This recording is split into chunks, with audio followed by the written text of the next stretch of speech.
بسم اللہ الرحمن الرحیم والصلاة والسلام على عباده الذين اصطفى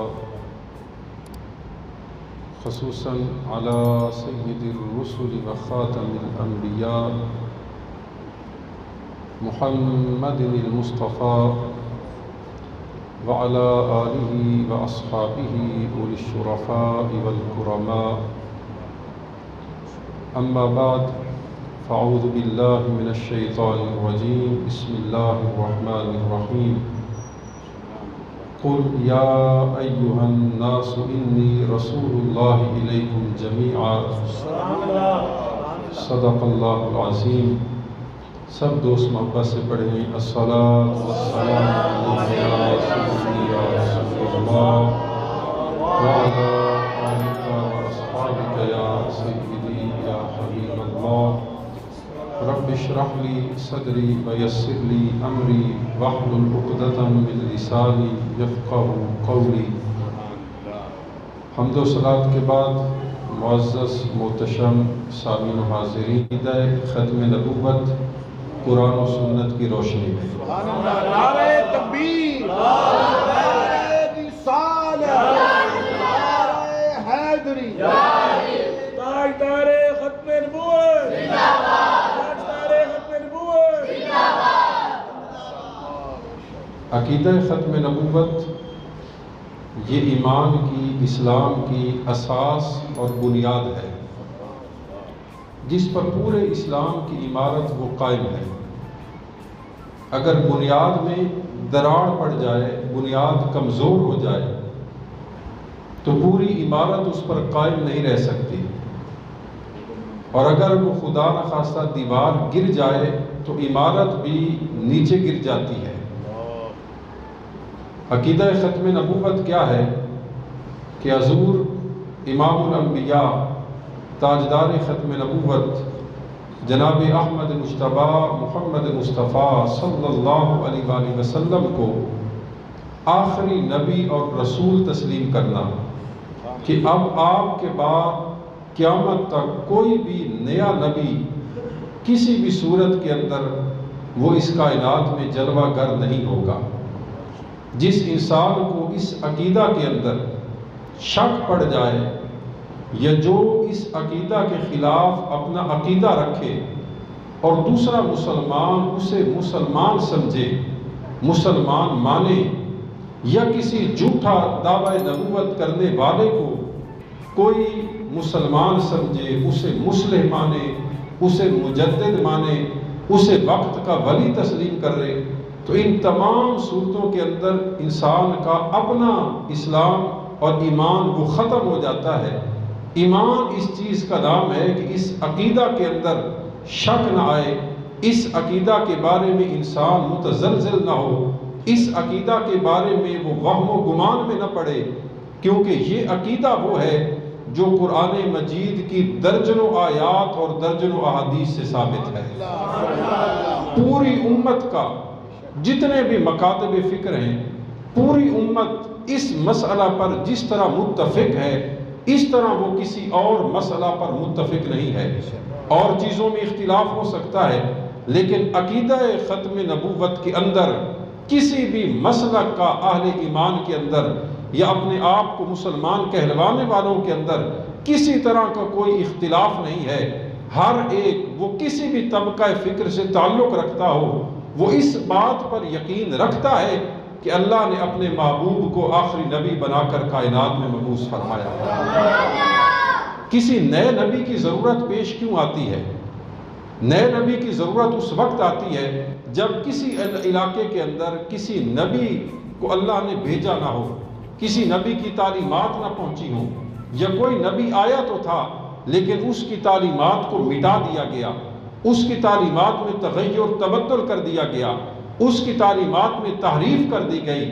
یا اللہ کسی نئے نبی کو اس لیے بھیجتا ہے کہ پہلے کسی نبی کی مدد کے لیے کہ جاؤ اور جا کر میرا پہلے جو نبی موجود ہے اس کی مدد کرو.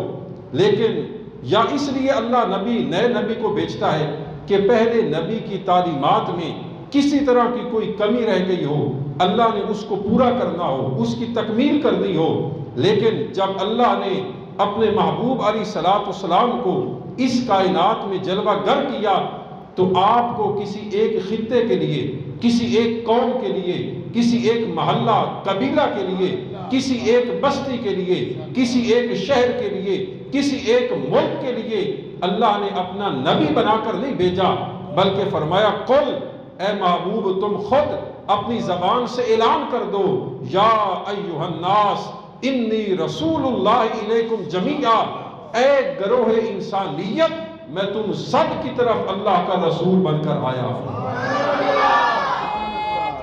اب جتنی بھی انسانیت ہے، جتنے بھی انسان ہیں، حضور علیہ السلام ان تمام انسانوں کی طرف اللہ کے رسول بن کر آئے ہیں۔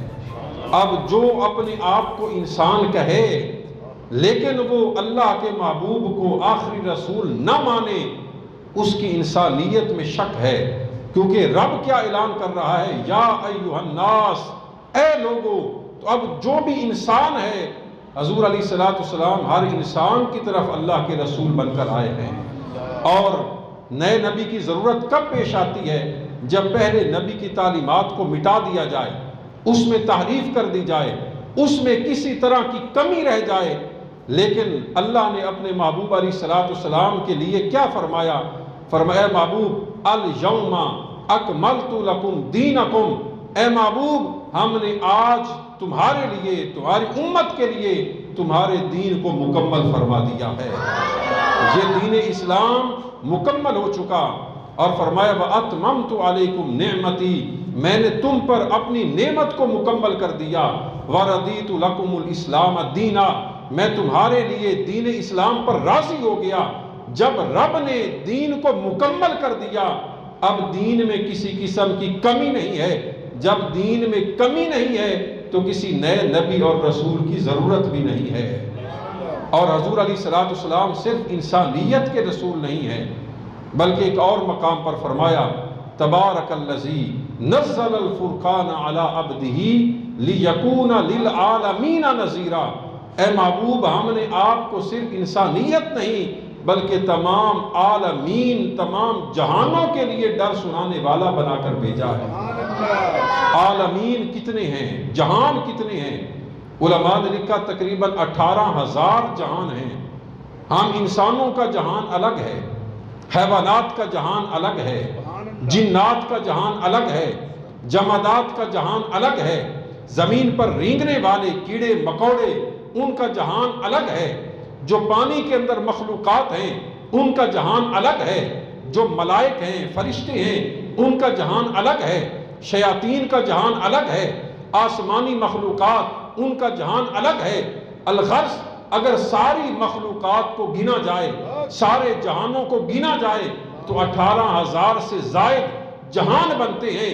رب نے فرمایا للعالمین نذیرا، اے محبوب میں نے جتنے بھی جہان تخلیق کیے ہیں تجھے کسی ایک جہان کی طرف نہیں بلکہ سب جہانوں کی طرف میں نے تجھے اپنا رسول بنا کر بھیجا ہے۔ نعرہ رسالت، نعرہ حیدری، نعرہ غوثیہ، آمد مصطفیٰ، آمد مصطفیٰ۔ اللہ رب العزت نے اپنے لیے کیا فرمایا؟ رب العالمین، اللہ وہ ہے جو رب العالمین ہے، تمام جہانوں کا رب ہے، اور اپنے محبوب کے لیے فرمایا للعالمین نذیرا، اے محبوب ہم نے تجھے سب جہانوں کے لیے نذیر بنا کر بھیجا ہے۔ تو گویا جہاں جہاں تک رب کی ربوبیت ہے وہاں تک محمد مصطفیٰ کی رسالت ہے۔ اس چیز کے لیے ہر جہان کے لیے حضور علیہ السلام اللہ کے نبی اور رسول بن کر آئے ہیں۔ اگر ہم احادیث کو دیکھیں تو 100 سے زائد احادیث کے اندر واضح طور پر حضور علیہ السلام نے اپنے ختم نبوت کا اعلان کیا۔ فرمایا انا خاتم النبیین، یہ جو آیت قبلہ قاری صاحب تلاوت فرما رہے تھے، ما کان محمد ابا احد من رجالکم ولکن رسول اللہ و خاتم النبیین، حضور علیہ السلام خاتم النبیین ہیں۔ اس کی تفسیر کے اندر کچھ ڈاکو لوگوں نے، چوروں نے تحریف کرنے کی کوشش کی، اسے بدلنے کی کوشش کی، لیکن قرآن کی سب سے اعلیٰ تفسیر یہ ہے کہ جو حضور علیہ السلام خود اپنی زبان نبوت سے فرمائے۔ تو آپ نے خود اس کی تفسیر کیا کی؟ فرمایا انا خاتم النبیین لا نبی بعدی، میں سب سے آخر میں آنے والا نبی ہوں، اب میرے بعد کوئی اور نیا نبی نہیں آئے گا۔ تو حضور علیہ السلام نے اپنی ختم نبوت کا اعلان وہ خود اپنی زبان نبوت سے فرما دیا۔ حضور علیہ السلام نے ایک مثال سے اس عقیدہ ختم نبوت کو سمجھایا۔ فرمایا ان مثلی ومثل الانبیاء من قبلی، فرمایا میری مثال اور مجھ سے پہلے جتنے بھی انبیاء اور رسل تشریف لائے اس طرح ہے جیسے کسی انسان نے کوئی محل تعمیر کیا، ایک مکان تعمیر کیا، وہ مکان بڑا خوبصورت تھا، لوگ آتے اس مکان کے ارد گرد چکر لگاتے، لیکن ایک مقام پر آ کر وہ لوگ کھڑے ہو جاتے کہ سارا مکان تو بہت خوبصورت ہے، محل خوبصورت ہے، لیکن اس کے اندر یہ ایک اینٹ کی جگہ خالی ہے۔ حضور علیہ السلام نے فرمایا پہلے انبیاء تشریف لاتے رہے، وہ قصر نبوت اپنے تکمیل کے مراحل کو طے کرتا رہا، وہ جو ایک اینٹ کی جگہ خالی تھی، جب میں اس کائنات میں آیا میرے آنے کے ساتھ اللہ نے اس نبوت کے محل کو مکمل فرما دیا۔ اب اس نبوت کے محل میں کسی اور کی گنجائش موجود نہیں ہے۔ اب جو اس نبوت کے محل میں گھسنے کی کوشش کرے وہ چور ہو سکتا ہے، وہ ڈاکو ہو سکتا ہے، وہ رہزن ہو سکتا ہے، وہ نقب زن ہو سکتا ہے، لیکن کسی بھی صورت کے اندر وہ نبی اور رسول نہیں ہو سکتا۔ حضور علیہ السلام نے اپنی 6 شانوں کو بیان کیا۔ فرمایا فضلت علی الانبیاء بست، اللہ نے مجھے 6 چیزوں کے ساتھ باقی سب انبیاء پر فضیلت عطا کی۔ یہ 6 چیزیں وہ ہیں جو رب نے میرے سوا کسی اور نبی کو عطا نہیں فرمائی۔ پہلی چیز کیا فرمائی؟ نصرت بالرعب، فرمایا اللہ نے رعب کے ذریعے میری مدد کی ہے، مجھے رب نے رعب اتنا دیا ہے، ہیبت اتنی دی ہے کہ اگر میرا دشمن 1 مہینے کی مسافت پر بیٹھا ہوا ہو تو وہاں پر بیٹھ کر بھی وہ میرے نام سے کانپتا رہتا ہے، اتنا رب نے مجھے رعب دیا ہے۔ دوسری چیز حضور علیہ السلام نے فرمایا جعلت لی الارض مسجدا، رب نے میرے لیے اس ساری روئے زمین کو مسجد بنا دیا ہے، میرا امتی جہاں پر بھی کھڑا ہو کر پاکیزہ مقام پر، پاکیزہ جگہ پر رب کی عبادت کرے گا، اس کی عبادت اللہ کی بارگاہ میں قبول کی جائے گی۔ تیسری چیز فرمایا وطہورا، اللہ نے اس زمین کو میرے لیے پاک کرنے والا بنا دیا۔ چوتھی چیز فرمایا احلت لی الغنائم، رب نے میرے لیے مال غنیمت کو حلال کر دیا۔ اور پانچویں چیز فرمایا وَأُوتِيتُ جَوَامِعُ الْكَلِمِ، اللہ نے مجھے جوامع الکلم عطا کیے ہیں، ایسے کلمات، ایسی میری زبان کو رب نے شیرینی عطا کی ہے، جامعیت عطا کی ہے۔ الفاظ تھوڑے ہوتے ہیں، ان کے اندر معنی بے شمار ہوتے ہیں۔ یہ جوامع الکلم اللہ نے مجھے دیے، اور ان میں سے ایک چیز آپ نے ارشاد فرمایا ختم بی النبیون، اللہ نے مجھ پر سلسلہ نبوت کا خاتمہ فرما دیا ہے، سلسلہ نبوت کو رب نے ختم کر دیا، اب میرے بعد کوئی اور نبی اور رسول نہیں آئے گا۔ ایک اور مقام پر حضور علیہ السلام نے اپنی شان ختم نبوت کو بیان کیا۔ آپ نے فرمایا ان لی اسماء، میرے بہت سارے نام ہیں، انا محمد، ان ناموں میں سے ایک میرا نام محمد ہے۔ اور محمد کسے کہتے ہیں؟ جس کی بار بار تعریف کی جائے، جس کا بار بار ذکر کیا جائے۔ جب کسی کائنات کے اندر کسی چیز کا ذکر نہیں تھا اس وقت بھی ذکر مصطفیٰ تھا، جب اس کائنات کے اندر کسی شے کا ذکر وہ باقی نہیں رہے گا، ذکر مصطفیٰ پھر بھی باقی رہے گا، کیونکہ حضور کا ذکر کرنے والے ہم صرف انسان نہیں ہیں، آپ کا ذکر کرنے والے صرف فرشتے نہیں ہیں، آپ کا ذکر کرنے والا خود رب کائنات ہے۔ جب کچھ نہ تھا رب تھا، جب کچھ بھی نہیں ہوگا رب ہوگا۔ فرمایا ہر شے کا ذکر مٹ جائے گا، ختم ہو جائے گا، لیکن رب نے مجھے محمد بنایا۔ جب کسی کا ذکر نہ تھا، نہ ہے، نہ ہوگا، اس وقت بھی رب اس کی بارگاہ میں میرا ذکر ہو رہا ہوگا۔ فرمایا انا محمد، رب نے مجھے محمد بنا کر بھیجا، میرا ایک نام محمد مجھے دیا۔ وَأَنَا احمد، فرمایا میرے ناموں میں سے میرا ایک نام احمد ہے۔ تیسرا فرمایا وَأَنَا الْحَاشِرُ، میرے ناموں میں سے ایک نام حاشر ہے، اور حاشر وہ ہوتا ہے جب وہ رب کی بارگاہ میں سب سے پہلے حاضر ہوگا تو ساری کائنات حضور کے قدموں کے پیچھے چلتے چلتے رب کی بارگاہ میں حاضر ہوگی۔ اور فرمایا وَأَنَا الْمَاحِي، میرے ناموں میں سے ایک نام ماحی ہے، اور ماحی وہ ہوتا ہے جس کے ذریعے رب کفر کو مٹا دے، کفر کا خاتمہ کر دے۔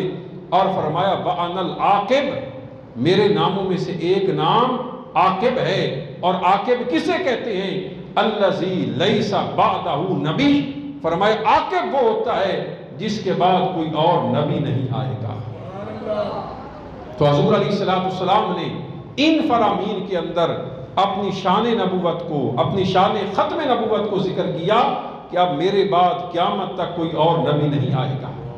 ایک اور مقام پر حضور علیہ السلام نے فرمایا ان اللہ تعالی زوالی الارض فرأیت مشارقها ومغاربها، فرمایا رب نے میرے لیے اس ساری زمین کو لپیٹ دیا، ساری زمین کو میرے سامنے پیش کر دیا گیا۔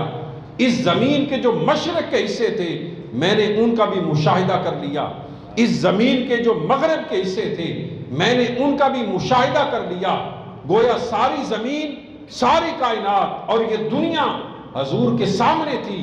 آپ نے فرمایا میں نے ساری دنیا کو دیکھا، جو اس میں ہو چکا وہ بھی دیکھا، جو قیامت تک ہوگا میں نے اس کا بھی مشاہدہ کیا، اس کو بھی دیکھا، کیونکہ رب نے اپنے کرم سے اپنے محبوب کو وہ علم عطا کر دیا جو کچھ آپ نہیں جانتے تھے۔ جو ہو چکا رب نے وہ علم بھی عطا کر دیا، جو ہوگا رب نے اپنے محبوب کو وہ علم بھی عطا فرما دیا۔ تو حضور علیہ السلام فرماتے ہیں میں نے سب کچھ دیکھا، ان میں سے میں نے ایک بات کیا دیکھی کہ سَيَكُونُ فِي أُمَّتِي ثَلَاثُونَ كَذَّابُونَ دَجَّالُونَ، فرمایا ان قریب میری اس امت کے اندر، اس زمین کے اندر 30 کذاب ہوں گے، 30 جھوٹے افراد ہوں گے، 30 دجال ہوں گے، مکر و فریب کرنے والے ہوں گے۔ ان میں سے ہر ایک یہ گمان کرے گا کہ وہ نبی ہے، لیکن یاد رکھنا انا خاتم النبیین، میں آخری نبی ہوں، میرے بعد جو نبوت کا دعویٰ کرے وہ کذاب ہو سکتا ہے، دجال ہو سکتا ہے، لیکن کسی صورت کے اندر وہ اللہ کا نبی نہیں ہو سکتا۔ کیوں؟ کیونکہ اللہ نے مجھے آخری نبی بنا کر بھیجا ہے۔ اور حضور علیہ السلام کے علم کا اندازہ لگائیں، علم کتنا ہے، ساری دنیا کو دیکھا، 30 کذابوں کا ذکر کر دیا، اور فرمایا یہ بھی بتا دیا ان میں عورتیں کتنی ہوں گی، ان میں مرد کتنے ہوں گے۔ فرمایا ان جھوٹے جو دجال ہوں گے، نبوت کا دعویٰ کرنے والے ہوں گے، ان میں 4 عورتیں ہوں گی۔ حضور علیہ السلام نے فرمایا 4 عورتیں بھی جھوٹا دعوی نبوت کریں گی، اور فرمایا منہم مسیلمہ، ان کذابوں میں سے ایک کذاب مسیلمہ ہوگا، ایک کذاب انسی ہوگا، ایک کذاب مختار ہوگا۔ حضور علیہ السلام نے ان سب کے ناموں کا بھی ذکر فرما دیا۔ ایک اور مقام پر آپ علیہ السلام نے اپنے منصب نبوت کو، شان نبوت کو بیان کیا۔ فرمایا کانت بنو اسرائیل تسوسہم الانبیاء، فرمایا بنی اسرائیل کے اندر ان کی سیاست ان کے انبیاء کے ہاتھوں میں تھی، ان کے انبیاء وہ سیاست کیا کرتے تھے۔ آج یہ سیاست کا لفظ بدنام ہو چکا ہے، لیکن سیاست ایک نیک کام ہے، سیاست رعایا کی بلائی کا نام ہے، سیاست رعایا کی خیر خواہی کا نام ہے۔ فرمایا بنی اسرائیل کے انبیاء وہ اپنی رعایا، اپنی قوم اس کی نگہبانی کرتے تھے، ان کی دیکھ بھال کرتے تھے، ان کی ضروریات کو پورا کرتے تھے۔ فرمایا وہ سارے انبیاء جو بنی اسرائیل میں سے تھے ان میں سے وہ سیاست کیا کرتے تھے۔ کلما ہلک نبی خلفہ نبی، جب بھی ان میں سے کوئی ایک نبی اس دنیا سے تشریف لے جاتا اللہ ان کے بعد کسی اور کو وہ منصب عطا کر دیتا۔ فرمایا یہ معاملہ چلتا رہا یہاں تک کہ اللہ نے میرے سر پر نبوت کا تاج سجایا، لیکن یاد رکھنا اب میرے بعد کوئی اور نیا نبی اس کائنات میں نہیں آئے گا۔ حضور علیہ السلام نے اس فرمان کے اندر بھی اپنی شان ختم نبوت کا ذکر کیا، اور آپ علیہ السلام کی شان ختم نبوت صرف اس دنیا کے اندر نہیں، جب کل قیامت کا دن ہوگا اس وقت بھی لوگوں کی زبانوں پر حضور کی ختم نبوت کا نعرہ ہوگا۔ وہ نعرہ کیا ہے؟ حضور علیہ السلام نے ایک طویل حدیث کا ذکر، حدیث میں اپنی اس منصب کا ذکر کیا، اسے حدیث شفاعت کہا جاتا ہے۔ قیامت میں لوگ تڑپیں گے گرمی سے، معاشر کی ہیبت سے، رعب سے، پھر سوچیں گے دنیا میں جب ہم کسی تکلیف میں ہوتے تھے تو ہم کسی کا سہارا لیتے تھے، ہم کسی کی سفارش اور شفاعت تلاش کرتے تھے، کیوں نہ آج بھی ہم کسی کی سفارش کروائیں؟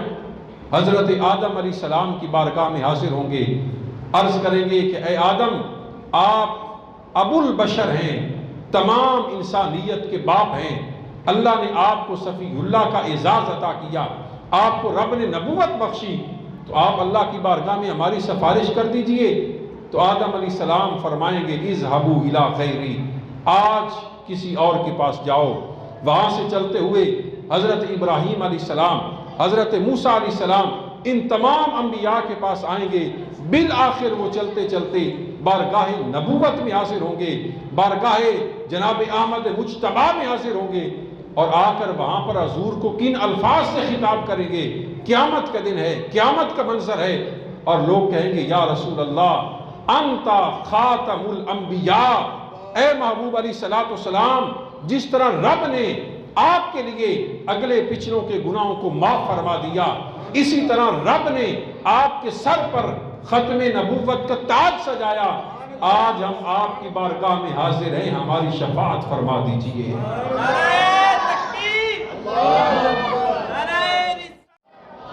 تو یہ ختم نبوت کا نعرہ یہ قیامت کے دن بھی لگے گا، اہل ایمان کی زبانوں پر اس دن بھی حضور کی شان ختم نبوت کا چرچا ہوگا، اس کا ذکر ہوگا۔ اور پھر حضور علیہ السلام کیا فرمائیں گے؟ آپ فرمائیں گے انا لہا، انا لہا، اے لوگو تم اب تک کہاں پر رہے؟ رب نے مجھے اسی مقصد کے لیے تخلیق کیا تھا، اس شفاعت کے مقام کے لیے میری ذات ہے، آؤ میں رب کی بارگاہ میں تمہاری سفارش پیش کر دیتا ہوں۔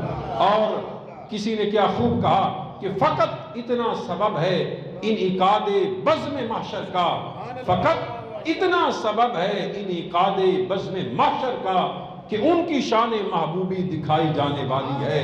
رب نے اپنے محبوب کی شان کو ظاہر کرنے کے لیے اس قیامت کے بزم کو سجایا، اور حضور علیہ السلام شفاعت کے لیے سجدے میں سر کو رکھ دیں گے۔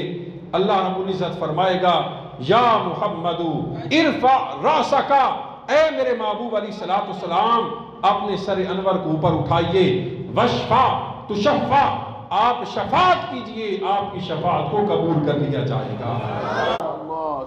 ایک شکاری کافر غیر مسلم، اس نے ایک گوہ کا شکار کیا، گوہ ایک جانور ہے، اس کا وہ شکار کر کے لا رہا تھا۔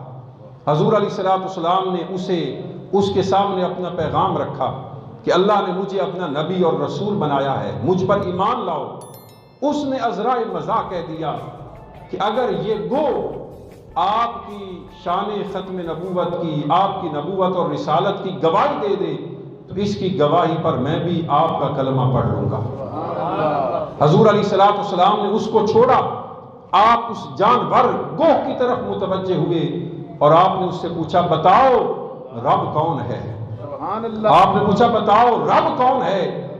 اس نے کہا رب وہ ہے جس نے آسمان کو بنایا، جس نے زمین کو بنایا، رب وہ ہے جس نے پہاڑوں کو بنایا، جس نے سمندروں کو بنایا، رب وہ ہے جس نے زمین و آسمان میں ہر مخلوق کو خوراک مہیا کی، رزق مہیا کیا، وہ خدا ہے، وہ رب ہے۔ حضور علیہ السلام نے پوچھا بتاؤ میں کون ہوں؟ میں کون ہوں؟ جب آپ نے اس جانور سے پوچھا بتاؤ میں کون ہوں، تو جانور نے بھی کیا گواہی دی؟ جانور کی زبان سے بھی نکلا انت رسول اللہ و خاتم الانبیاء، اللہ نے آپ کو اپنا رسول بھی بنایا ہے اور آپ کے سر پر ختم نبوت کا تاج بھی سجایا ہے۔ حضور علیہ السلام کی شان ختم نبوت کی گواہی جانور بھی دے رہے ہیں، ان کی زبانوں پر بھی ختم نبوت کے نعرے ہیں، ختم نبوت کا ذکر ہے۔ تو وہ انسان جانوروں سے بھی گیا گزرا ہے جو حضور علیہ السلام کے بعد کسی کو نیا نبی مان لے، جو کسی کی رسالت کو مان لے، یہ جو نبوت اور رسالت کا نیا دعویٰ کر دے وہ کذاب ہے۔ اولئک کالانعام بل ہم اضل، ایسے افراد جانور تو کیا جانوروں سے بھی گئے گزرے ہیں۔ حضور علیہ السلام نے جب ایک مرتبہ غزوے پر جانے لگے تو آپ نے اپنے پیچھے حضرت مولا کائنات شیر خدا حضرت علی المرتضیٰ کو اپنا نائب بنایا کہ تم یہاں پر رہو، یہاں پر پورے علاقے کی حفاظت کرو۔ مرتضیٰ ان کی آنکھوں سے آنسو آ گئے، عرض کرنے لگے یا رسول اللہ صلی اللہ علیہ وسلم، مجھ جیسا جری بہادر اور جنگجو اور تلوار اور تیر چلانے کا ماہر، اور وہ جنگ کے دنوں کے اندر عورتوں کے اندر بیٹھ جائے، وہ جنگ کے دنوں کے اندر بچوں کے اندر بیٹھ جائے، وہ معذوروں کے اندر بیٹھ جائے، وہ خواتین کے اندر بیٹھ جائے تو میں کیا کروں گا؟ میں تو روتا رہوں گا۔ حضور علیہ السلام نے کیا فرمایا؟ آپ نے فرمایا اما ترضا ان تکون منی، اے علی المرتضیٰ کیا تو اس بات پر راضی نہیں ہے کہ تیرا میرا وہی رشتہ بن جائے جو حضرت موسیٰ علیہ السلام اور حضرت ہارون علیہ السلام کا تھا، کہ موسیٰ علیہ السلام جب رب سے ملاقات کے لیے کوہ طور پر گئے تو اپنے پیچھے اپنے بھائی ہارون کو اپنا نائب اور خلیفہ بنا کر گئے۔ فرمایا تیرا میرا بھی وہی رشتہ ہے، لیکن یاد رکھنا وہ دونوں نبی تھے، وہ دونوں رب کے بارگاہ میں مقام نبوت پر فائز تھے۔ تیرا میرا رشتہ تو ویسا ہی ہے، لیکن کوئی یہ نہ سمجھے کہ میں نبی ہوں تو تم بھی نبی ہو۔ موسیٰ علیہ السلام نبی تھے، ہارون علیہ السلام بھی نبی تھے، تو میں بھی نبی ہوں تم بھی نبی ہو۔ حضور علیہ السلام نے اس وہم کا خاتمہ کر دیا، فرمایا تیرا میرا رشتہ وہی بھائیوں والا ہے، لیکن یاد رکھنا میرے بعد کوئی نیا نبی نہیں آ سکتا، میں رب کا آخری نبی ہوں، اور رب نے ختم نبوت کا تاج سجا کر مجھے کائنات کے اندر مبعوث فرمایا ہے۔ حضور علیہ السلام نے آپ علیہ السلام نے حضرت سیدنا عمر فاروق رضی اللہ تعالی عنہ ان سے کیا فرمایا؟ فرمایا لو کان بعدی نبی لکان عمر، فرمایا اگر میرے بعد کسی نے نبی آنا ہوتا، سلسلہ نبوت جاری رہنا ہوتا، تو رب یہ نبوت عمر کو عطا کرتا۔ اس کے اندر وہ خصائص ہیں، وہ اوصاف ہیں اور وہ صلاحیتیں ہیں جو کہ ایک نبی کے اندر ہونی چاہیے، لیکن چونکہ رب نے اس معاملے کو سلسلہ نبوت کو ختم فرما دیا، اب میرے بعد کوئی اور نبی نہیں ہے، اس وجہ سے اگر کسی نے نبی آنا ہوتا، نبی بننا ہوتا اور کوئی نبی ہو سکتا تو میرے بعد وہ عمر ہوتا، لیکن رب نے مجھ پر سلسلہ نبوت کو ختم فرما دیا ہے۔ حضور علیہ السلام کے صاحبزادے حضرت ابراہیم علیہ السلام اور ان کے علاوہ دیگر صاحبزادگان وہ کم عمری کے اندر چند سالوں کے ہو کر اس دنیا سے پردہ فرما گئے۔ حضور علیہ السلام نے فرمایا اگر میرا بیٹا ابراہیم یہ زندہ رہتا تو یہ نبی ہوتا، لیکن چونکہ میرے بعد اب کوئی اور نبی نہیں ہے، کوئی اور رسول نہیں ہے، اس وجہ سے رب نے میرے بیٹے کو اپنی بارگاہ میں بلا لیا ہے۔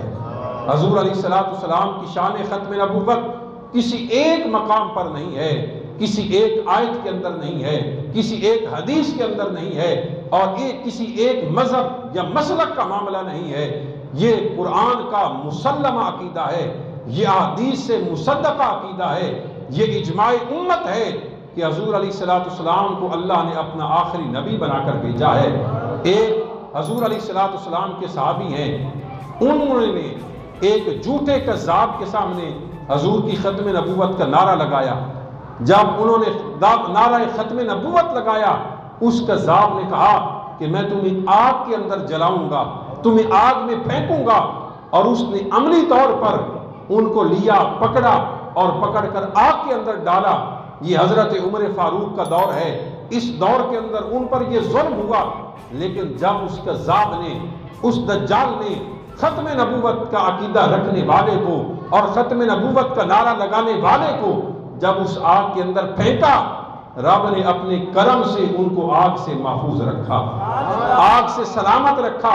یہ بات چلتے چلتے حضرت عمر فاروق تک پہنچی، اور وہ بندے، وہ لوگ، وہ فرد جن کو آگ کے اندر پھینکا گیا تھا، وہ بھی حضرت عمر فاروق کی بارگاہ میں آئے۔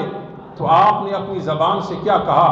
آپ نے فرمایا اس رب کا شکر ہے جس نے مجھے اپنی زندگی میں ایسا فرد دیکھنے کی سعادت بخشی جس کے ساتھ وہی کچھ کیا گیا جو کچھ حضرت ابراہیم کے ساتھ کیا گیا تھا۔ ان ظالموں نے حضرت ابراہیم کو آگ میں ڈالا تھا، رب نے اپنے کرم سے اپنے خلیل ابراہیم پر آگ کو گل و گلزار بنا دیا تھا، ان پر آگ کو ٹھنڈا کر دیا تھا۔ فرمایا اس رب کا شکر ہے جس نے اپنے نبی ابراہیم کے لیے آگ کو ٹھنڈا کر دیا، اسی رب نے نعرہ ختم نبوت لگانے والے کے لیے بھی آگ کو ٹھنڈا فرما دیا۔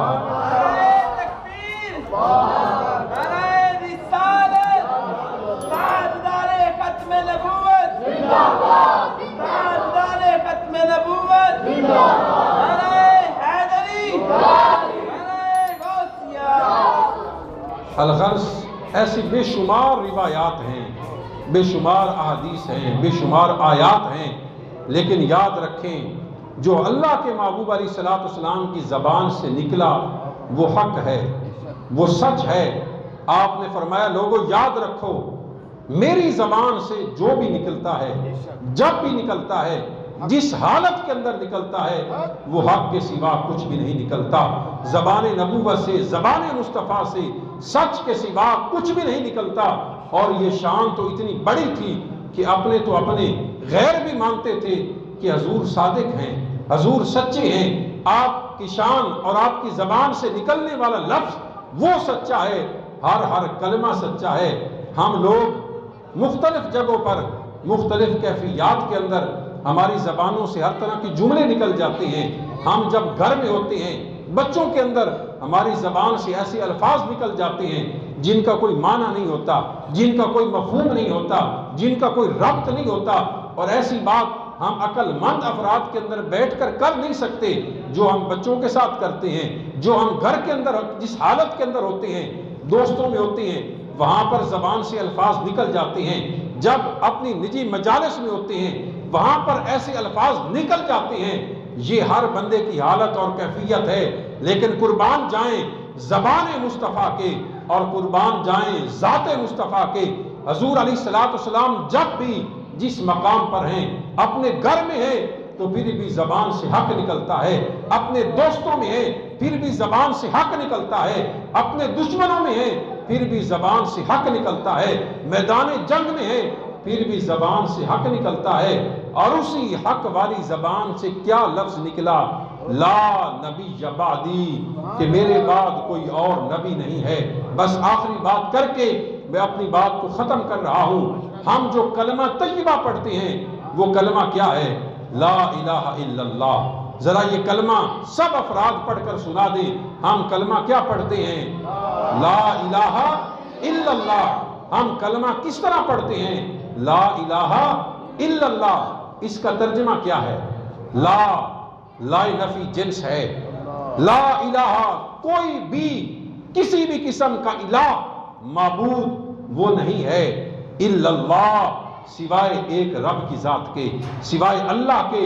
اللہ کے سوا کوئی معبود نہیں ہے، اللہ کے سوا کوئی مسجود نہیں ہے، رب کے سوا کوئی کسی طرح کی عبادت کا لائق اور مستحق نہیں ہے۔ لا الہ الا اللہ۔ جب ہم لا الہ سے ہر قسم کے رب کے سوا، اللہ رب العزت کے سوا، جب ہم یہ کلمہ کہہ کر اللہ کے سوا ہر معبود باطل کی نفی کر دیتے ہیں، تو کیا کوئی عارضی رب ہو سکتا ہے؟ کیا کوئی ذلی رب ہو سکتا ہے؟ کیا کوئی بروزی رب ہو سکتا ہے؟ کسی طرح کا رب لا الہ الا اللہ کہنے کے بعد اللہ کے سوا ہم کسی کو نہیں مانتے۔ تو یاد رکھیں جس طرح کلمے میں لفظ لا ہے، یہی لا حضور کے فرمان میں ہے لا نبی بعدی، کلمہ میں بھی لا الہ الا اللہ ہے، لا نبی بعدی کے اندر بھی لا ہے۔ جس طرح رب کے سوا کوئی اور رب نہیں ہے، اس طرح جناب محمد مصطفیٰ کے بعد اب قیامت تک اور کوئی نبی نہیں ہے۔ جس طرح اللہ کے سوا کسی اور کو اللہ ماننا، کسی اور کو رب ماننا، کسی اور کو معبود ماننا یہ کفر ہے، یہ غلط ہے، یہ شرک ہے، یہ بے دینی ہے، یہ اسلام سے دوری ہے۔ اسی طرح اگر کوئی لا نبی بعدی اس فرمان کے بعد حضور علیہ السلام کے بعد کسی کو نبی مانتا ہے، یہ بھی کفر ہے، یہ بھی بے دینی ہے، یہ بھی اسلام سے دوری ہے۔ تو ہمارا ان دونوں کلمات پر ایمان ہے۔ ہم لا الہ الا اللہ کہہ کر رب کے سوا ہر معبود باطل کی نفی کر رہے ہیں، اور ہم لا نبی بعدی کہہ کر اپنے محبوب علیہ السلام کے سوا بعد میں جس نے بھی جھوٹا دعوی نبوت کیا ہم اس کی نفی کر رہے ہیں۔ تو ہم اگر جئیں اسی بات پر جئیں، ہم مریں اسی بات پر مریں، ہم زندگی گزاریں محبت مصطفیٰ میں گزاریں، ہم زندگی گزاریں ذکر مصطفیٰ میں گزاریں، ہماری زبانوں پر حضور کا ذکر ہو، ہمارے گھروں میں حضور کا ذکر ہو، ہماری دکانوں پر حضور کا ذکر ہو، ہمارے بازاروں میں حضور کا ذکر ہو، ہماری محافل میں حضور کا ذکر ہو، ہمارے خاندان میں حضور کا ذکر ہو، ہمارے بڑوں کی زبانوں پر حضور کا ذکر ہو، اور ہمارے بچوں کی زبانوں پر حضور کا ذکر ہو۔ ہم جئیں تو ذکر مصطفیٰ میں جئیں، ہم مریں تو ذکر مصطفیٰ میں مریں، ہم جئیں عشق مصطفیٰ میں جئیں، ہم مریں عشق مصطفیٰ میں مریں۔ اور جس کی زندگی ایسی گزر گئی اسے دنیا میں بھی نگاہ نبوت نصیب ہوگی، اسے دنیا میں بھی فیضان نبوت نصیب ہوگا، اور جب وہ اس دنیا سے جائے گا اسے قبر میں بھی فیضان مصطفیٰ نصیب ہوگا، جب وہ اس دنیا سے جائے گا اسے حشر میں بھی نگاہ نبوت وہ نصیب ہوگی، اسے شفاعت مصطفیٰ نصیب ہوگی۔ ہم اللہ سے دعا کرتے ہیں اللہ ہم سب کی حاضری کو اپنی بارگاہ میں قبول فرمائے، اور اس نورانی وجدانی محفل کو باقی محافل کی طرح اپنی بارگاہ میں شرف قبولیت بخشے۔ وآخر دعوانا ان الحمدللہ رب العالمین۔